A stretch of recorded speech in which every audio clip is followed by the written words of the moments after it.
ഇത് ജയിലിൽ എല്ലാവർക്കും അറിയാവുന്ന പരസ്യമായ ഒരു രഹസ്യമാണ്. കേരളത്തിൽ ഏത് കേസിൽ ഒരു മാർക്സിസ്റ്റുകാരനെ ശിക്ഷിച്ചാലും അവരാവശ്യപ്പെടുന്നത് എനിക്ക് കണ്ണൂർ സെൻട്രൽ ജയിലിലേക്ക് പോകണം, എന്നെ അവിടേക്ക് അയക്കണം.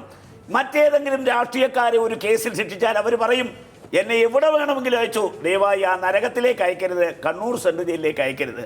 അതിൻ്റെ അർത്ഥം കണ്ണൂർ ജയിലിൽ ജീവിതത്തിൽ എന്തെല്ലാം സുഖസൗകര്യങ്ങളുണ്ടോ അത് അനുഭവിക്കാനും ആസ്വദിക്കാനുമുള്ള അവസരം അവിടെ ഉണ്ട്.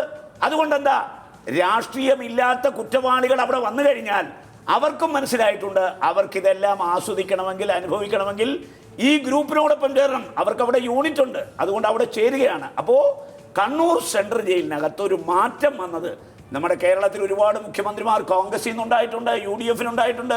പക്ഷെ ഞാൻ പറയുന്നു, ശ്രീ തിരുവഞ്ചൂർ രാധാകൃഷ്ണൻ വന്നതിന് ശേഷം, TP ചന്ദ്രശേഖരൻ്റെ വധമുണ്ടായതിനു ശേഷം അവിടുത്തെ പ്രതികളെ, അതിനുശേഷമാണ് ആ കണ്ണൂർ ജയിലിൽ ഒരു പരിവർത്തനമുണ്ടായത്.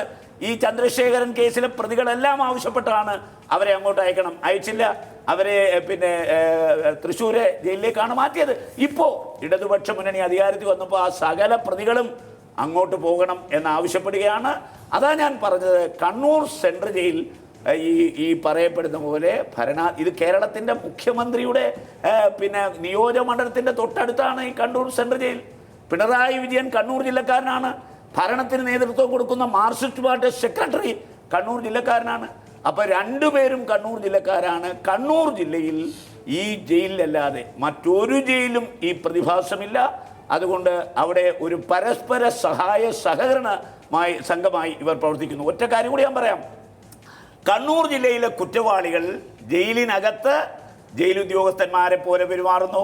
അവിടുത്തെ ജയിലുദ്യോഗസ്ഥന്മാർ അവിടുത്തെ പിന്നെ അകത്ത് കിടക്കുന്ന തടവ് പുള്ളികളെ പോലെയാണ് വരുന്നത്. അവിടുത്തെ അധികാരം മുഴുവൻ തടവ് പുള്ളികൾക്കാണ്. അവരുടെ മുമ്പിൽ റാൻ മൂളി നിൽക്കുന്ന കുറേ ഉദ്യോഗസ്ഥന്മാർ. അതാ ഞാൻ പറഞ്ഞത്, ജയിൽ പുള്ളികൾ ഉദ്യോഗസ്ഥന്മാരെ പോലെ പ്രവർത്തിക്കുമ്പോൾ ഉദ്യോഗസ്ഥന്മാർ ജയിൽ പുള്ളികളെ പോലെയാണ് കണ്ണൂർ സെൻട്രൽ ജയിൽ. ആ പ്രതിഭാസം കേരളത്തിലെ മറ്റൊരു സെൻട്രൽ ജയിലിലുമില്ല. ശ്രീ MT രമേശ്, ഒരു തിരുവഞ്ചൂരിന് കഴിയുന്നത് പിണറായി വിജയന് കഴിയില്ല എന്ന് അങ്ങ് കരുതുന്നുണ്ടോ? കഴിയണം എന്നുണ്ടെങ്കിൽ ആത്മാർത്ഥമായിട്ടുള്ള ശ്രമം ഉണ്ടാവണം. ഇവിടെ കണ്ണൂർ സെൻട്രൽ ജയിലിനെ സംബന്ധിച്ചിടത്തോളം നേരത്തെ രാജ്മോഹൻ ഉണ്ണിത്താൻ പറഞ്ഞ പല കാര്യങ്ങളും വസ്തുതാപരമായി ശരിയാണ്. കണ്ണൂർ സെൻട്രൽ ജയിൽ എന്നുള്ളത് സാധാരണ കുറ്റവാളികളായിട്ടുള്ള ആളുകൾക്ക് ജയിൽ മനപരിവർത്തനം ഉണ്ടാക്കേണ്ട കേന്ദ്രമാണ്. പക്ഷേ കണ്ണൂർ ജയിലിനകത്ത് കൃത്യമായിട്ടുള്ള രാഷ്ട്രീയ സംവിധാനങ്ങൾ പ്രവർത്തിക്കുന്നു എന്ന് എല്ലാവർക്കും അറിയാം. അവിടെ ചില പ്രത്യേക കേസുകൾ ശിക്ഷിക്കപ്പെട്ട് കഴിയുന്ന, ഉദാഹരണമായിട്ട് CPMൻ്റെ കുറ്റവാളികൾ അവിടെ വന്നാൽ അവർക്കെല്ലാ സൗകര്യങ്ങളും ഇവിടെ ചെയ്തു കൊടുക്കാറുണ്ട് എന്നുള്ള എല്ലാവർക്കും അറിയുന്ന കാര്യമാണ്. അതിനെക്കുറിച്ച് ധാരാളം വാർത്തകൾ വന്നിട്ടാണ്. സ്വാഭാവികമായിട്ടും അങ്ങനെയുള്ള സൗകര്യങ്ങൾ ചെയ്തു കൊടുക്കുമ്പോൾ ആ ഉദ്യോഗസ്ഥന്മാർ അവരുടെ സ്വന്തം താല്പര്യത്തിന് വേണ്ടി മറ്റുള്ളവർക്കും ചെയ്തു കൊടുക്കും. അത് നമ്മൾ കണ്ടിട്ടുള്ളതാണ്.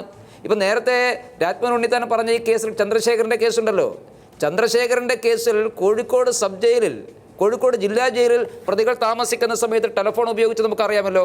അപ്പോൾ ഇങ്ങനെയുള്ള പ്രതികൾക്ക് ഒന്നുകിൽ ഈ ഇത്തരം കേസുകളിൽ അല്ലെങ്കിൽ വലിയ വലിയ സമ്പന്നരായിട്ടുള്ള പ്രതികൾ, അവർക്ക് ജയിലിനകത്ത് എല്ലാ സൗകര്യങ്ങളും ചെയ്തു കൊടുക്കുന്ന ഉദ്യോഗസ്ഥ സംവിധാനമുണ്ട്. ആ ഉദ്യോഗസ്ഥ സംവിധാനത്തിനെതിരെ നടപടി സ്വീകരിക്കാൻ ഭരണ നേതൃത്വം തയ്യാറാകുന്നില്ല. ഇപ്പോൾ ഈ സംഭവം നമ്മൾ കാണാം. അന്വേഷിക്കുന്നു എന്ന് പറയുന്നു, ഞാൻ ആരെയും കുറ്റപ്പെടുത്തുന്നില്ല. പക്ഷേ ഒരു പ്രാഥമിക അന്വേഷണം നടത്തി നടപടി സ്വീകരിക്കേണ്ട ഒരു വിഷയം ഇതിലുണ്ട്. നേരത്തെ ഇവിടെ ചൂണ്ടിക്കാണിച്ചതുപോലെ ഒരു മാധ്യമ പ്രവർത്തകൻ നടത്തിയ ടെലിഫോൺ സംഭാഷണമുണ്ട്. ആ സംഭാഷണം പ്രഥമദൃഷ്ട്യാ തെളിവാണ്. ആ സംഭാഷണത്തിൻ്റെ അടിസ്ഥാനത്തിൽ മാത്രം നടപടി സ്വീകരിക്കാവുന്നതാണ്. തുടർ നടപടികൾ പിന്നീട് ആയിക്കോട്ടെ. അപ്പം ഇങ്ങനെ നടപടി സ്വീകരിച്ചില്ല എങ്കിൽ തീർച്ചയായിട്ടും ഇത് വലിയ വലിയ സമ്പന്നരായിട്ടുള്ള ആളുകൾക്ക് എന്തും കാണിക്കാം എന്നുള്ള നിലയിലേക്ക് പോകും.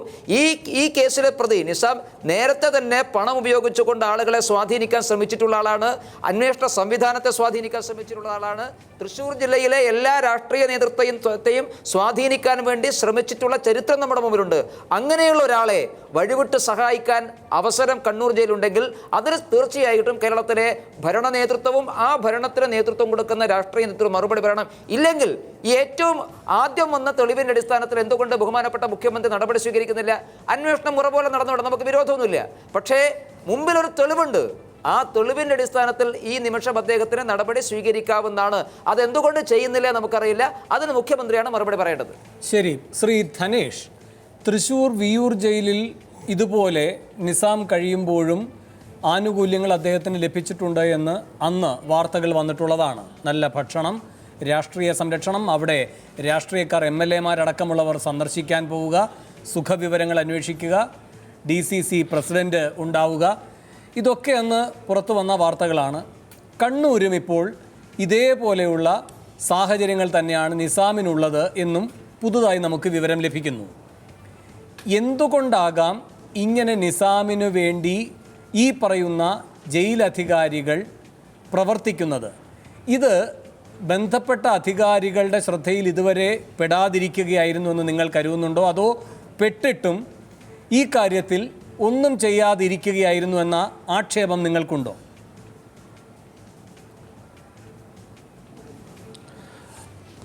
ഈ പറഞ്ഞ വസ്തുത നമുക്ക് തീർച്ചയായിട്ടും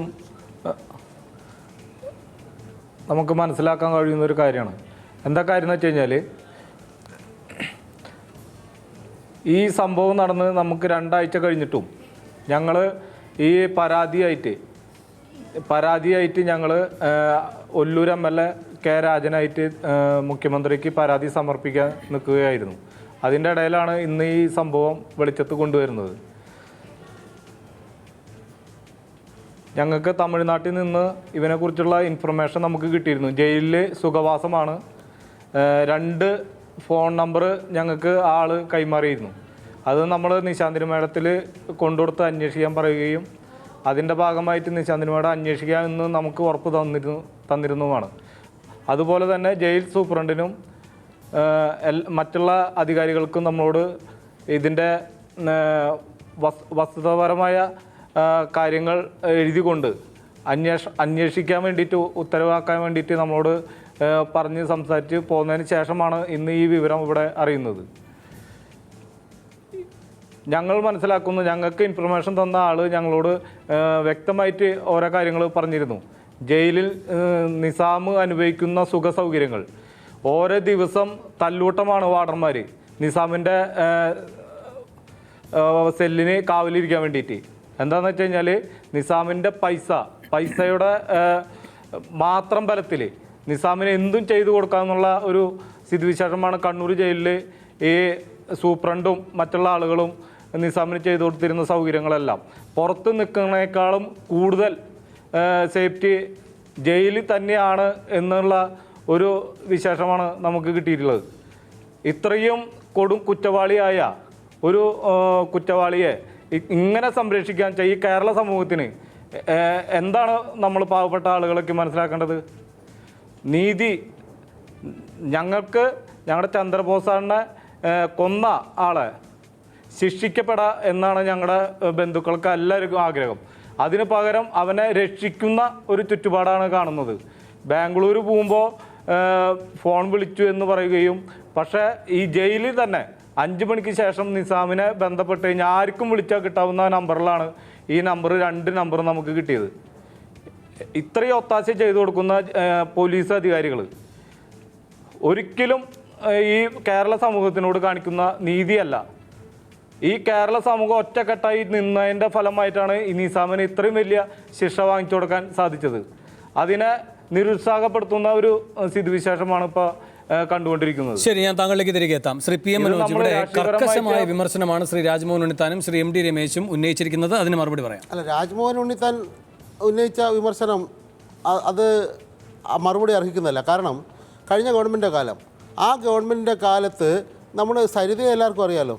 ആ സരിതയെ പാതിരാത്രി ഗവൺമെൻറ്റിന് വേണ്ടി, മന്ത്രിമാർക്ക് വേണ്ടി, മുഖ്യമന്ത്രിമാർക്ക് വേണ്ടി ജയിലുദ്യോഗസ്ഥരെ അവിടെ പോയി കാണുകയും അവരുടെ ആ കത്ത് 24 പേജുള്ള കത്ത് 4 പേജാക്കി ചുരുക്കുകയും അതിൻ്റെ ഭാഗമായിട്ട് നിരവധി ആരോപണങ്ങൾ വരികയും ആ ആരോപണങ്ങൾക്കൊന്നും മറുപടി പറയാതിരിക്കുകയും ചെയ്ത ഒരു കക്ഷിയുടെ, ഒരു ഗവൺമെൻറ്റിൻ്റെ പ്രതിനിധിയാണ് രാജ്മോഹൻ ഉണ്ണിത്താൻ.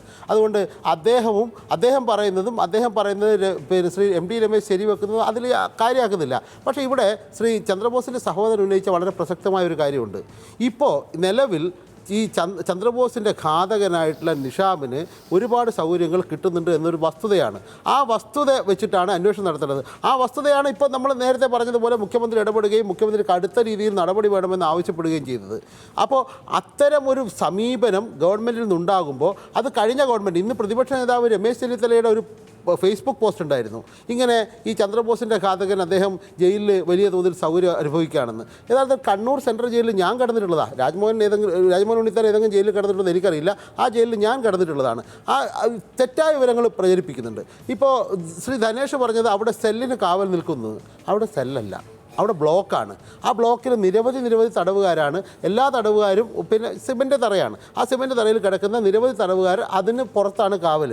അത് രാവിലെ പിന്നെ പകലായി കഴിഞ്ഞാൽ എല്ലാവരും പുറത്തേക്ക് വിടും, വൈകുന്നേരം 5 മണിയാകുമ്പോൾ അകത്തേക്ക് വിടും. അങ്ങനെയൊക്കെയാണ് അവിടുത്തെ സംവിധാനം. അതുകൊണ്ട് തെറ്റായ വിവരങ്ങൾ അദ്ദേഹത്തെ അടക്കം ധരിപ്പിക്കുന്നുണ്ടെന്നുള്ള സത്യമാണ്. പക്ഷേ ഈ ജയിലറകൾ രാഷ്ട്രീയക്കാരുടെ അല്ലെങ്കിൽ രാഷ്ട്രീയവുമായി ബന്ധപ്പെട്ട ക്രിമിനലുകളുടെ മികച്ച രീതിയിൽ ജീവിക്കാനുള്ള സുഖവാസ കേന്ദ്രങ്ങളാകുന്നുണ്ട് എന്ന ആക്ഷേപം നേരത്തെ തന്നെ ഉണ്ടായിരുന്നു. ആ ആക്ഷേപത്തിൻ്റെ ഭാഗമായിട്ടാണ് ഈ ചന്ദ്രബോസുമായി ബന്ധപ്പെട്ടത്. മാത്രമല്ല ഈ പിന്നെ നേരത്തെ ബാലകൃഷ്ണപിള്ളയുടെ കേസ് വന്നു. അതുപോലെ അത് കഴിഞ്ഞ് പിന്നെ തിരുവനന്തപുരം ജയിലിൽ സോളാർ കേസുമായി ബന്ധപ്പെട്ട് ഈ അട്ടക്കുളങ്ങര ജയിലിലടക്കം സരിത കിടക്കുമ്പോൾ വന്നു. അങ്ങനെ നിരവധി ആക്ഷേപങ്ങൾ വന്നിട്ടുണ്ട്.